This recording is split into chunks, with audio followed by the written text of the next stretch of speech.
All point of views expressed on Shop Talk 360 are solely the point of views of the individuals and do not represent any company, organization, or group.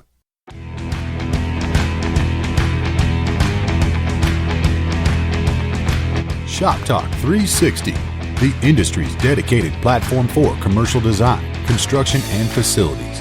With more than 25 years building for national retail brands, an award-winning and best-selling author, keynote speaker, industry coach, and event producer, here's our host of Shop Talk 360, Grace Daly.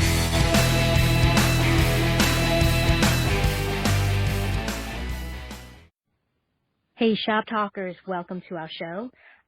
We have joining us Ryan Diaz, Director of Marketing and Client Services at AP1. Ryan, welcome. Thank you for having me, Grace. This is very exciting. This is very exciting because I know between your schedule and my schedule, we've been hard to connect. I know. Now, Ryan, it's been a busy summer. It's been a very busy time. Busy is a good thing. Now, I want to share with our listeners where we met. I met you and some of your colleagues at a global shop well over a year ago. And you had this really incredible technology that was so new to me, and it's still new to me. That every time I talk to you, I always learn something from you. Beacon technology. So share with our audience what Beacon technology is and what AP1 provides. Yeah, absolutely. So it's still fairly new to the market in general, so that's understandable. We're continuously learning about Beacon technology and its capabilities by offering that to our clients. So basically what we're Beacon technology way to position it, the same way that users understand Wi-Fi and connectivity. Bluetooth is what drives beacons and its capabilities of providing contextual information and collecting contextual information. So what that means is, Wi-Fi can give me an idea of, say, a specific room, and it's providing users to access its network to access the internet or access their mobile apps. With beacons, we can actually break it down to, say, the front counter, maybe a specific aisle where I want to give specific content based off of the products in that aisle. And so beacons now, we're looking at something far more granular for brands to suddenly have more one-to-one communication or dialogue with their consumers. And so that's what's kind of exciting about that. We're starting to see this dialogue that's being created because now it's not just a room, it's a specific location that you're in a store, in a restaurant, in a hotel, and you're going to get relevant contextual information based off of where you're located in that environment. That's amazing. So and I'm putting my retailer hat back on. So from a retailer point of view, retail design, now obviously if every store is cookie cut to a certain degree, that makes it even better. Or help me understand Beacon technology. Or are there actual, I don't know, what are they, like receivers in each aisle? Or is every store laid out exactly the same so that this way they can track it? So it's actually, no, for sure. So the best part is it's very mobile. It's nimble. So, for example, if I'm looking to redesign the layout of my store because I want to make sure that I'm providing my consumers the best products available, giving the right information so that they can purchase, make the right purchasing decisions, I can get that information by placing a beacon, and that beacon, will be able to say if I have a mobile application, and so my retail space has an app, and I'm walking into that store and I'm walking down the aisle, and I can see that maybe, consumer one didn't end up buying a product, but consumer two did. And I want to look at that information and see, okay, was it because the way that the product was laid out? Should I be moving the product into a different aisle, into a different section? So it gives the environmental design of the retail space, it gives them more life because now we're looking at challenging and making sure that the brick and mortar space is equally as relevant and sought after as consumers look at online.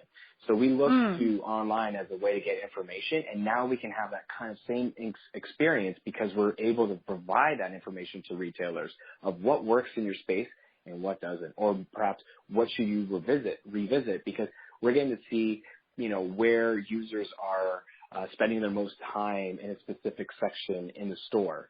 And so that kind of information lets the retailer know, okay, cool, we know that this works, but we're starting to see a lot of users not staying in this specific section.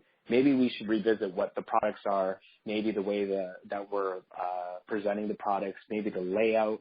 And so it's great because now there's a lot more excitement around challenging and making our retail experience, within the brick and mortar space better. And I certainly see that now, even with my experience going back and going to certain retailers. I love the way that they lay it out. I love the information that they're looking to provide. They're far more interactive than they ever were before. And so it's great because they're challenging themselves to be more, creating that dialogue with the user, with us as consumers. We walk in and suddenly we have access to information that we may not have had before. So we're certainly looking at connecting more with consumers and enabling brands to get a better understanding of the consumer so that they can give them the right information. Okay. Wow. I'm still absorbing all this. And like I said, every time I chat with you, there's just like so much more to learn. So now, share with us the top 3 technology trends you see specifically in the retail, restaurant, and hospitality industries as it relates to Beacon or other technology. Yeah, and we'll stray a little bit away from, it's not just Beacon. It's what we're seeing is we're looking at a term that you may have, a term that's going to be used a lot. Some of your listeners may have heard of the term and some may have not, but a couple of terms would be the Internet of Things and the physical web. And I'll get into it a little bit further, but the 3 main things you're looking at is location, payments, and information. And so I'll start off with location. It's something that I think you and I chatted about before, where now you'll notice on your phone, applications are looking to get access to your location. They're looking to understand where you are as a consumer. And the reason why they're trying to do that is because they're actually trying to really understand you as a person. They're really trying to understand, what do you do when you leave my store? Where else do you go? And I understand that seems a lot to take in because it's information we never really provided before. But what they're really trying to do is, how do I offer you the most relevant products, the most relevant experience when you return? Or what is it that I can do to make sure that I can retain you as a consumer of mine? And so you're looking at that location as a way to get a better picture of consumer behavior. So location is something you'll hear a lot of. Loyalty loves this. A lot of the loyalty applications getting an idea of where do my consumers or users go, and how do I continuously try to engage them and remind them of the vendors that I have partnered up with, so I can provide them these great incentives, these great programs that we have wherever they go. And so that's one of them. Payment is certainly another, and I think this is something you're going to see a lot more of course, when you see Apple Pay, Google Pay, PayPal, the way that we're able to purchase items through our mobile device even when we're in store. So this idea from e-commerce to now through our mobile device, we're able to purchase things on the go. It's making transactions a lot easier.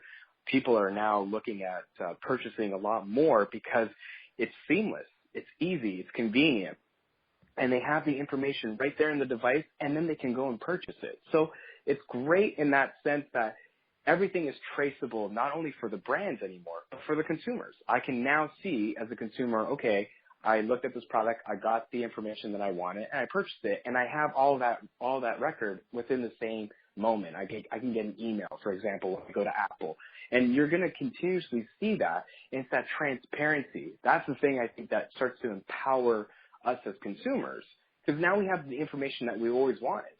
And so that's kind of going to the third point where I talked about, location and payments. This is information. If I know where a consumer is and what they end up doing outside of the retail space and I know what they purchase, which they've always done, but now the consumer also gets to trace what they purchase, then they have more information.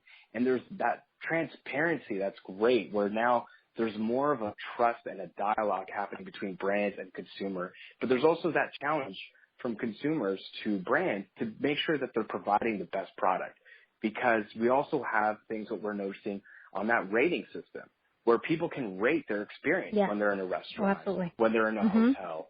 You know what I mean? And it's all accessible. It's all accessible online. I can go into a restaurant and see, you know, what people are saying about it. I can go to a hotel and see, before I even purchase or book, rather, I could see, you know, what's the common experience when I book in this hotel. And there's no difference on the retail side, you know. And so that is great for consumers, because now we're also communicating with ourselves. We have our own network. We have this crowdsource of information and talking to each other and going and trusting in each other. And it's an exciting time, really. And I think one of the things that we're seeing the success of this too is, you know, applications like Uber, you know, where we're rating our experience as commuters, and it's great. It's challenging people that offer a better consumer experience, and so that's what we're seeing. Very good. I like what you said. Crowdsourcing of information. Yeah. That's exactly what it is. Yeah, absolutely. Not for certainly the consumer side, but also that crowdsourcing is the information that brands look at to ensure that they're, you know, providing the best service, that their products are still relevant. And if they're not getting the best reviews, what do we have to do to change? What do we have to do to ensure that we're offering the best product to our customers? It's so interesting. Now, earlier when we chatted before we were online recording, you had mentioned too there were a couple of brands out there that are back and revisiting beacon technology, you know, because it's still so new. I mean, you would think that, I would think that it's, I mean, if you had to put, I mean, how old is beacon technology? When was it first rolled out to a retail application? Yes, you're seeing with beacons and hitting the market, you're looking at somewhere around that 3-year mark. It's very early on. Well, it's about a 3-year mark. But again, you're looking at, there are projections out there right now. There's about 4 million devices already deployed, and an estimated 400 by 2020. The reason being is because you're looking at another term that, you know, you should be familiar with, is that augmentation. And so similar to, I'm not sure if you're familiar with the Pokemon Go craze. Oh my gosh, that's crazy. It's the same logic. It's the same level, kind of similar technology of where, you know, where you're getting contextual, you're advertising your location, and you're getting this experience within that location based off of that. And these devices will help enable to ensure more accuracy and also being able to deliver this information in these specific locations. Something that Wi-Fi can't offer, Bluetooth can, when we're talking about these specific contextual locations. Wow. Okay. Now, I'm sure there's no one answer for this. But what's hot on your desk right now? Yeah. Well, certainly rounding out our beacon network. Let me just say that. I'll say beacon network. And what I mean by that is, you know, we've made a tool that makes it easy for brands to manage their deployments, to know where these beacons are, to know what information is on these beacons that people are receiving through their applications. We're also looking on the hardware side, on the device side, the beacons themselves. What people know of them is they just advertise, but what we've done is we've also listened now through the beacon, so we can see where users are. It's anonymous, but we know kind of the foot traffic, you know, the traffic that we're generating in a retail location to see, you know, what's working, what's not, as I mentioned before. And the third thing is now we've also made a private marketplace to allow brands to access these networks, this beacon network, to advertise their brands and not only advertise, but also ways of communicating and providing information to their app users. And so that is great because in terms of the marketplace, you get to see the location of where your beacon is. You get to see the surrounding retail locations around that beacon, so you know, okay, there's a lot of relevance for me to advertise my brand or my offering or provide information in this location because I know what's surrounding and I get an idea about my demographic. And then on top of it, I know the amount of foot traffic, so I know how many people I'm going to likely reach in that area. So we have all that information within this marketplace, and it's a platform. And the best part of it is it's so easy to use. When you see it, it's literally 3 steps where you pick a location, you get all the specs on that location, and then you basically pick your time and when you can engage with users through that mobile application. And then, of course, so like those times that I may get on my iPhone, something will pop up and like, would you like to share your location? That is an opportunity for me to share. Okay, I'm in Delray Beach, Florida, and I'm at, wherever store, and then that's how they receive it, and then they're gathering information. Yeah, and someone, going further to the iPhone, I mean, someone who really is pushing that agenda is Google, and something that we kind of briefly touched on as well is, that same browsing behavior that we have online where Google knows what sites you're visiting. Well, now they're trying to use Chrome through a protocol called Eddystone. So it's a protocol that's on beacons, basically an ID on beacons that enables Google to understand where you're going. And Chrome is in essence listening to your browsing behavior. Let's just say the same concept as what sites you browse on, what places you go to. And that's where we're talking about that physical web, right? That where now I'm browsing through these locations, and Chrome on my phone, that application is going to try to speak to me because it knows that I'm in a specific store, that I'm in a specific restaurant, that I'm in this hotel. And it's going to try to provide me information relevant to my location. It's saying, okay, well, if you're in this restaurant, you should consider ordering this. And you're going to see that happening where you're going to have a dialogue happening with your device or your browser and trying to provide you that information. And so what it does is also it goes around all these different apps that are trying to communicate to you through a beacon and just using, say, your Chrome application, which, a lot of people on an Android would. On the iPhone, you're going to see something similar through Safari. And it's trying to bypass all these applications and just say, this is your one-stop application. I know where you are, and I'm going to provide you the information that you'll likely want to hear or should know because you're here. Wow. Good. Wow. So help me understand this. So, like, when the retail brands, say, set up a beacon, and they're actually not only just advertising on it, but they're also tracking the foot traffic, will they know, okay, this time is our busiest time in this aisle of the store, and by the way, most of the shoppers that are in the store at this time at the aisle are 45 and above women. Would it get down to that granular level? It can. It certainly can, and that's where the specifics on the demographic, everything is possible up until the age group, the demographic. That's where you would get that from an application where I have a profile, right? So if I have a certain app and I have my own profile on that app, similar to, when you go on your Facebook app or your Twitter app or your LinkedIn app, you'll see that your profile is associated to that app. If I'm okay with advertising that, my app with that profile, absolutely. I can go straight down to the specifics of, the demographics. I can break it down.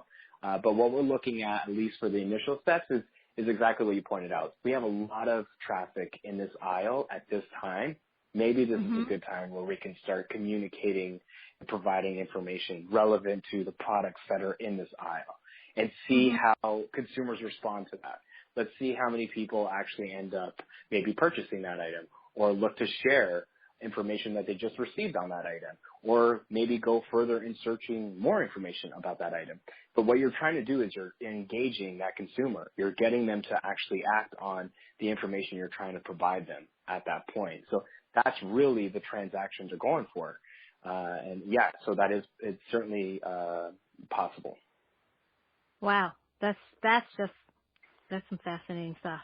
Now share with our listeners a little bit about your background. I'm guessing it's technology background? Well, yeah, not formally. I mean, I guess I was, going back my days in university, I was enrolled in information technology, but I actually, funny enough, never took it. Similar to some of the people that were kind of confused, not sure what they were doing in university, that was certainly me. I wasn't sure, but I was always probably me too. Yeah, I always gravitated towards it. And funny enough, the same program that I got into, I ended up working for them near the end of my tenure at university, and I was mentoring students on how to utilize digital media. And, the first job I got, it was in marketing. I've always been with, working in marketing. And one thing I always kept pushing was, digital and technology becoming more accessible. And so one of the first projects that I had in my first full-time job was designing a retail website. It was the company's first retail website. And, from there, I've been hooked. I mean, I loved its utility. I loved the way that we were building tools to help consumers get information and share their experience and obviously help them make better decisions when they were going to purchase. So helping them, in that path to purchase kind of thing. So it's always been an exciting, it's something that's always been something I've been drawn to, and yeah, I've never left since. See, that just blows my mind because, so you were designing websites, and how long ago was that? How many years ago was that? Oh, geez. Probably 8 years ago? 7 years ago? Yeah.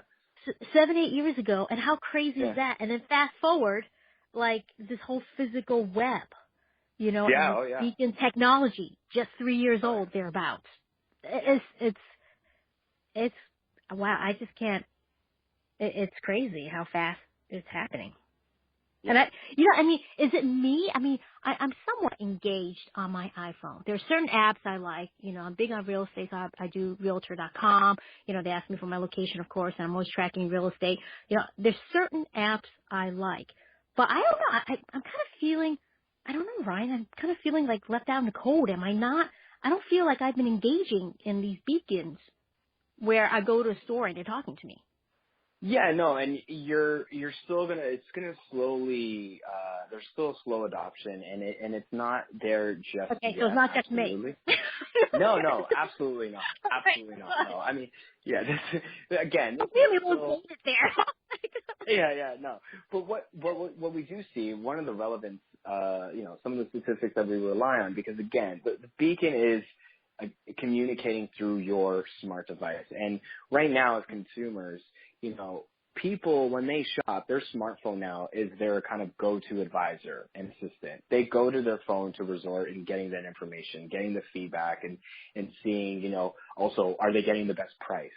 You know what I mean? So the information that's online and that they're accessing from their phone is something that they're relying on that information. Their device is going to help them. And so it only makes sense that when you start to look at when you're in location, that brands are going to try to provide information as well that you may not get by surfing online. In addition to that, you might not even have connectivity. You know what I mean? And so they're going to be trying to find ways to communicate with you and provide you information, and also provide you with the opportunity to share those experiences. And really, at the end of the day, it's just trying to offer the consumer a better experience. Because at the end of the day, I think if a brand's going to try to help inform me and trying to make the best decision, I'm going to be more inclined and trust that brand and inclined to purchase from that brand. And so that's really what's happening. There's that exchange of building a trust and loyalty towards that brand. And this is one way of going about it, for sure. Mm-hmm.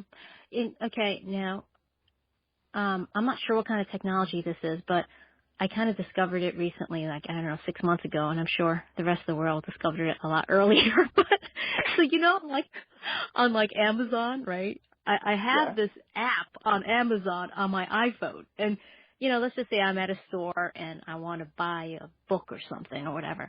Great.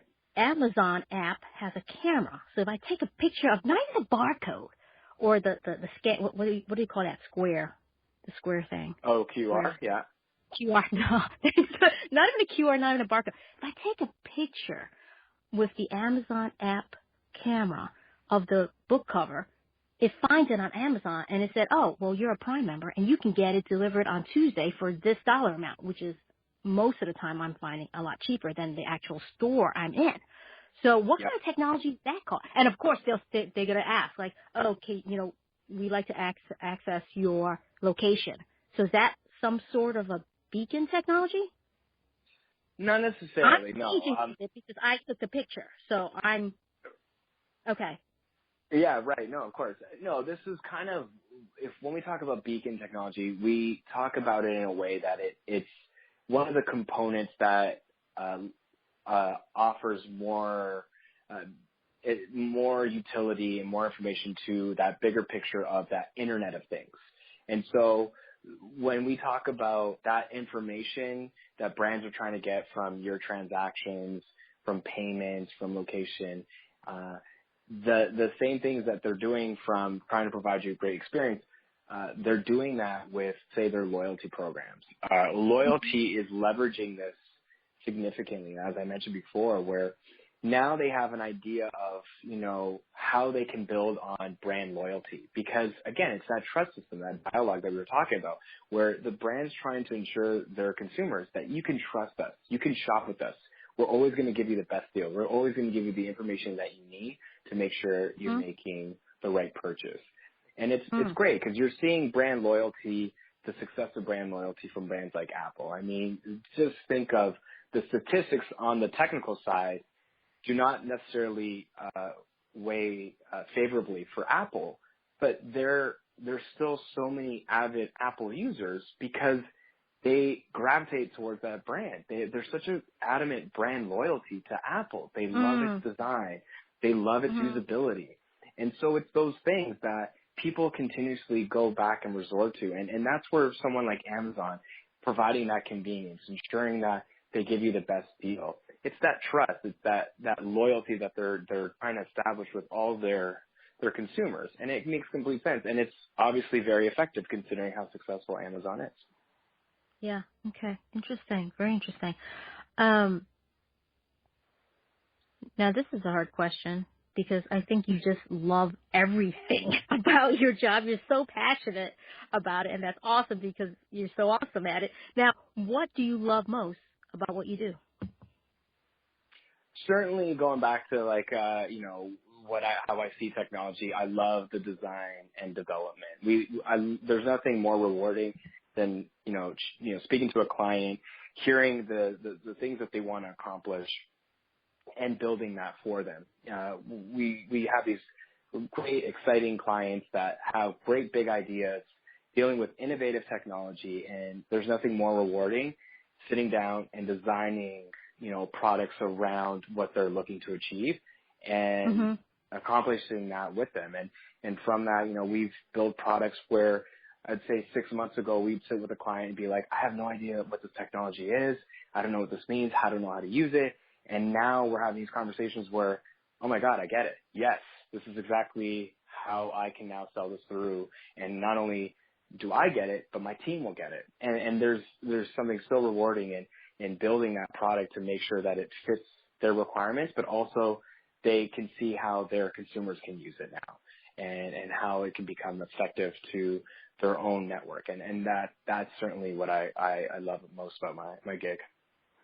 Now, is there anything you wish you were better at saying no to? Well, this is an art form I've yet to master. I have mentors of mine that continuously stress the importance of mastering this skill, and it is one that I know is very important. I'd say the one thing that I have a challenge with is I don't know if it's a specific thing, but it's certainly managing expectations. So kind of what we just talked about with, providing what the client wants. There's certainly a challenge in taking a very big idea, and there's nothing, more that you want to do is encouraging that big idea and thinking big, but also making sure that you can still deliver. And so we manage those expectations so it's more obtainable so that we can actually achieve the goals that they're looking to actually offer their consumers. And so that's kind of the only challenge I have with, I guess, that word.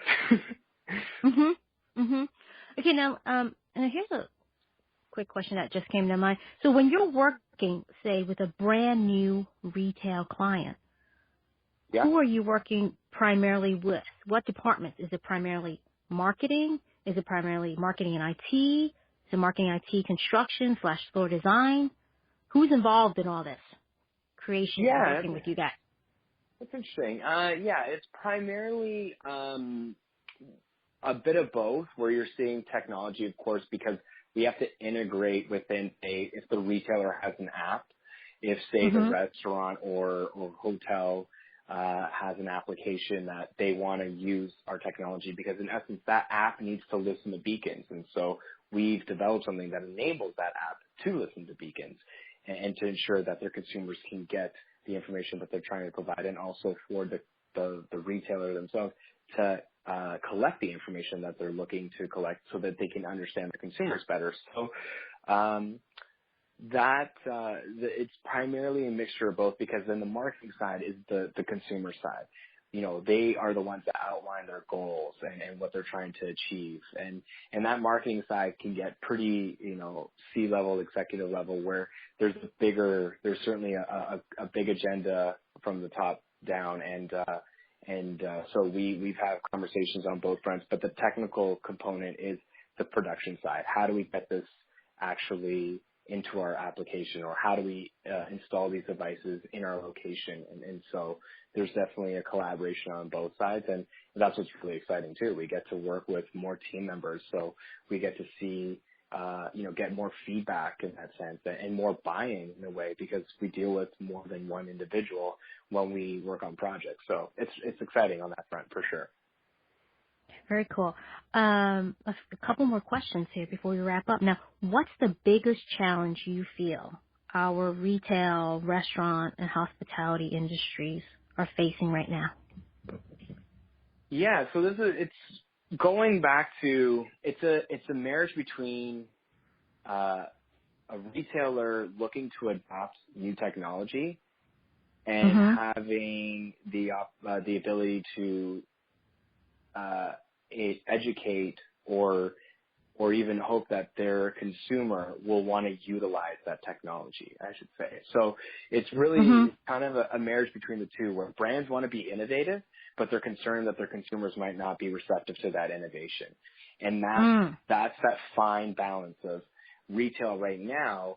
For example, we deal with certain brands, great tier A, have a great following, but they're not that strong digitally. And their mandate on that, some have suffered from it because they don't have that level of connection or accessibility to enable their consumers to make more transactions, to purchase more, to get more information, to make more purchases, to share their experiences.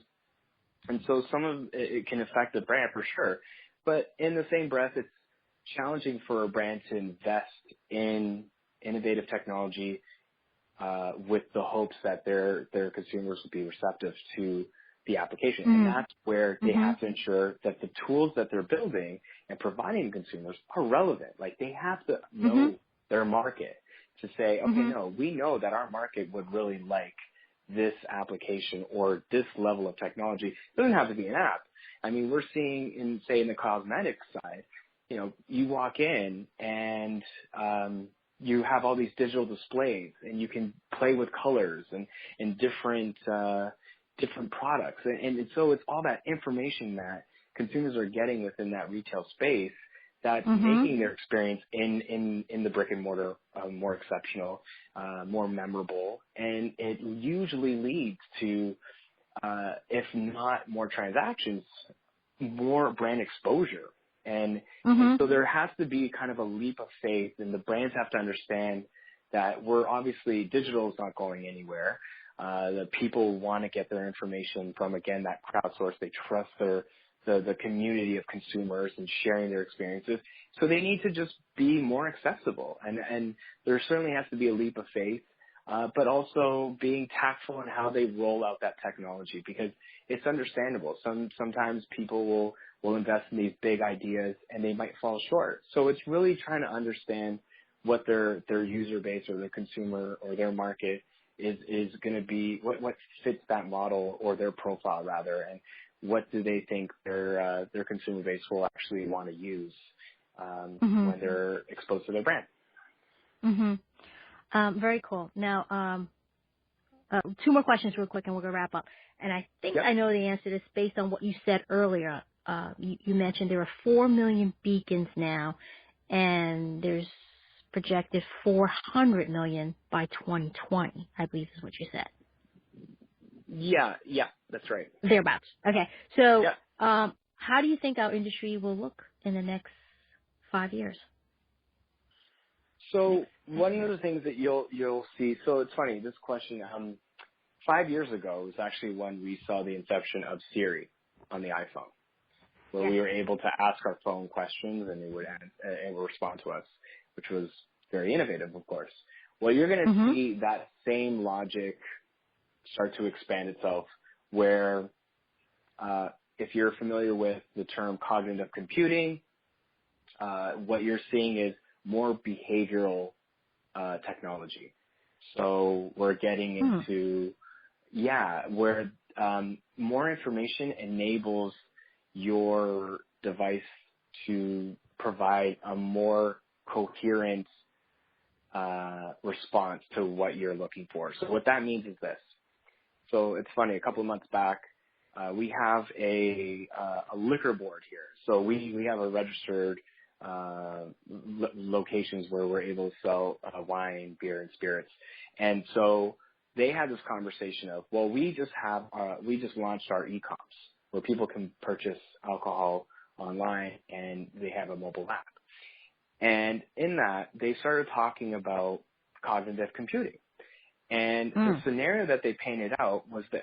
Someone's driving to their friend's place and they're driving outside the city. They're not familiar with the retail locations within their friend's location, and they're going there for dinner. They're going to have lasagna. And so the consumer will go to their phone. They'll ask, hey, driving up to this location, what's the nearest store that will sell me wine? And in addition, I'm having dinner, having lasagna. What's the best wine that goes with lasagna? And that information will suddenly be output into your phone. Where, say, Siri will be able to say, this is where you got to go to buy your wine, and on top of it, here's the wine you should go with your lasagna. And that's actually going to happen. This is what you're going to see, certainly in the 10-year mark, where cognitive computing is only continuously evolving and collecting more information to provide those responses. So something similar to, I'm not sure if you're familiar with Watson with IBM, that's what cognitive computing is. And so you're going to have that actual dialogue with your devices. And it doesn't have to be your phone. It could be your car. As you're driving up, you'll have, your car will be speaking to you as well. The same thing will go from your fridge to your thermostat. When we see these smart homes, your home is going to try to speak to your behavior. And that in that sense becomes more of a behavior itself. And you're going to have that experience. So that's really where you're going to start to see the market go. Wow, that's a mind blower. That's super cool. Okay. Well, to wrap up, Ryan, last question for this session anyway. I'm sure we're going to have you back. What inspires you the most? I'd say people. People inspire us. The consumer, the client, it's what really drives what we do. We're always trying to offer the best experience. We are consumers at the end of the day, and so we want to enable ourselves and our fellow consumers with the best tools to make the best decisions, to have the best experience. And so it's really what drives us. And again, as I mentioned before, when we build a product and we present it to a client and their eyes light up, and then on top of it, they go, oh my God, I can share this with my team. My team will get this. My team will love this. And they can't wait to share that with the team. It's that now when we're starting to share and start to offer these products to help better their experience and better their connection with their consumers, it's really what drives us, and what really drives me, of course. And so I'd say, people is my greatest inspiration. Love that. Real quick shout out, Ryan Diaz. Where can folks learn more and reach out to you at? Yeah, they can certainly. On social, I'm on LinkedIn, Ryan Diaz. With App One, you can certainly check us out, app1.io. And we have our social links on our site where you can check out what we're doing, as we have been traveling a bit through our work, and you can see what we're doing the latest through our social networks. And if you ever want to connect with me directly, you can reach me at rdias@app1.io, or simply ryandiaz@me.com. All right. Well, Ryan, thank you so much for joining us tonight. Great chatting with you. And like I said, every time we have a discussion, we chat, I feel like I just learn so much more. So, awesome time. Thank you so much for being on our show. Yeah, thank you for having me, Grace. This was great. I'm glad we were able to finally connect, and I'm certainly happy to do this again and connect with your listeners. Yeah, definitely. In a couple of months, I'm sure there's new stuff you'll be able to share with us. Yeah, absolutely. Thanks, Ryan. Okay. All right. Take care, Grace. Thanks for joining Shop Talk 360, real conversations in the commercial design, construction, and facilities industry. You can reach out to us at grace@gracedaily.com.